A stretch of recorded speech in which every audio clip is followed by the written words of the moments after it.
Assalamualaikum warahmatullahi wabarakatuh. Perkenalkan, kami dari kelompok 1. Saya Anissa Wahyuni Lubis. Saya Anggi Hanifah Daulay. Saya Ari Purnomo. Saya Arini Clarissa Pondri. Saya Boston Rinaldo Sihite.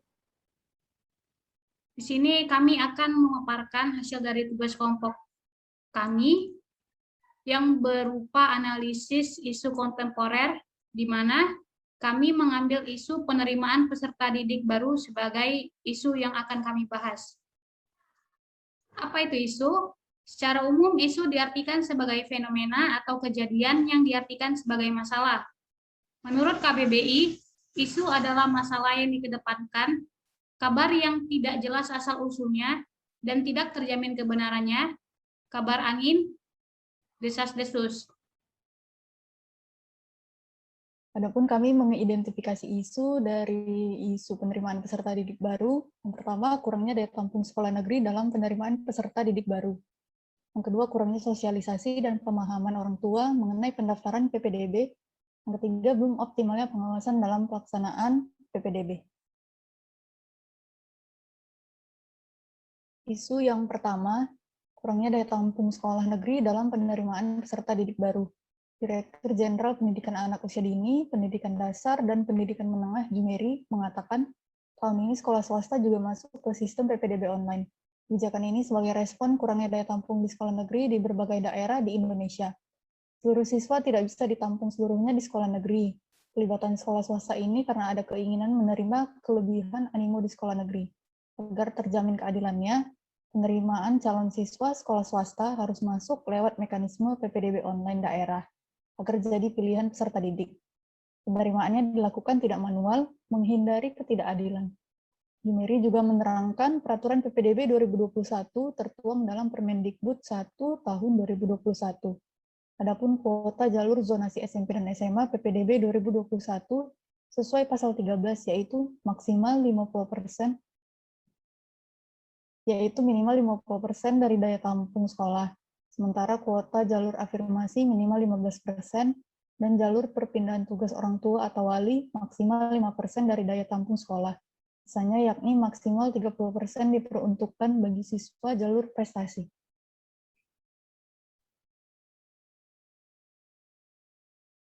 Selanjutnya, kurangnya sosialisasi dan pemahaman orang tua mengenai pendaftaran PPDB. Banyak orang tua calon siswa datang ke sekolah saat penerimaan peserta didik baru atau PPDB menjadi satu di antara catatan penting pelaksanaan PPDB online. Ketua Panitia PPDB SMA Negeri 19, Kelurahan Sribinti, Kecamatan Sagulung, Kota Batam, Provinsi Kepri, mengatakan, semenjak dibukanya sistem PPDB, banyak orang tua yang datang ke sekolah karena tidak mengerti cara mendaftar anaknya.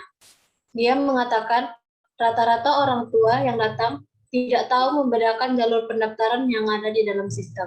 Selain itu, ada juga orang tua yang datang ke sekolah karena mereka tidak memiliki HP Android untuk mendaftar PPDB.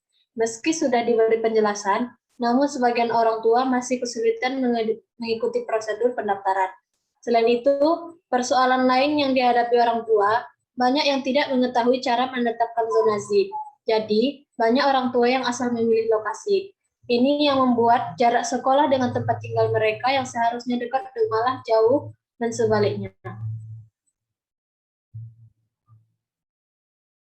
Selanjutnya, belum optimalnya pengawasan dalam pelaksanaan PPDB.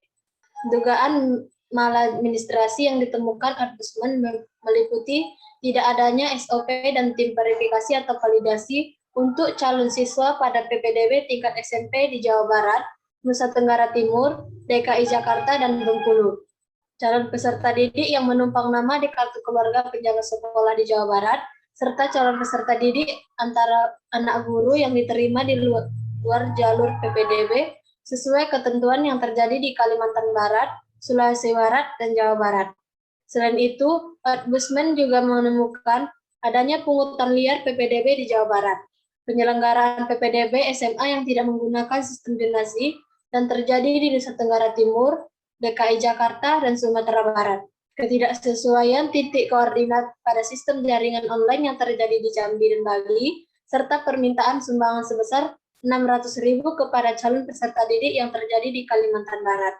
Intervensi ditemukan di beberapa SMP negeri dan favorit pembengkakan siswa.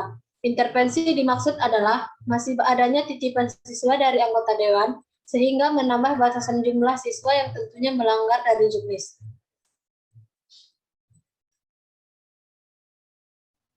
Setelah kami mengidentifikasi isu, kemudian kami menggunakan teknik analisis isu dengan metode aktual problematik kelayakan yang biasa disingkat dengan APKL, di mana definisinya adalah aktual itu isu benar-benar terjadi. Problematik adalah isu tersebut harus segera dicarikan solusinya. Kelayakan adalah isu menyangkut hidup orang banyak.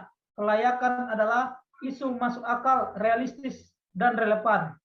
Metode USG, urgensi, seriousness, growth, di mana definisinya adalah pada urgensi adalah seberapa mendesak suatu isu harus dibahas, dianalisis, dan ditindaklanjuti. Seriousness adalah seberapa besar kemungkinan memburuknya isu jika tidak segera ditangani. Growth adalah seberapa besar kemungkinan memburuknya isu tersebut jika tidak segera ditangani.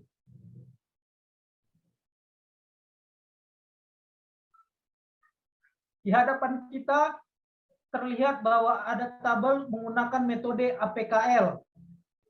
Ketiga isu ini kami analisis menggunakan metode APKL, di mana isu pertama, kurangnya daya tampung sekolah negeri dalam penerimaan peserta didik baru. Kriteria APKL di sini kita dapat lihat bahwa isu tersebut memenuhi syarat. Kedua, kurangnya sosialisasi dan pemahaman orang tua mengenai pendaftaran PPDB. Kriteria APKL di sini dapat kita lihat semua tercentang dengan keterangan memenuhi syarat. Ketiga, belum optimalnya pengawasan dalam pelaksanaan PPDB. Kriteria APKL dapat kita lihat semua di sini dicentang sehingga keterangan memenuhi syarat.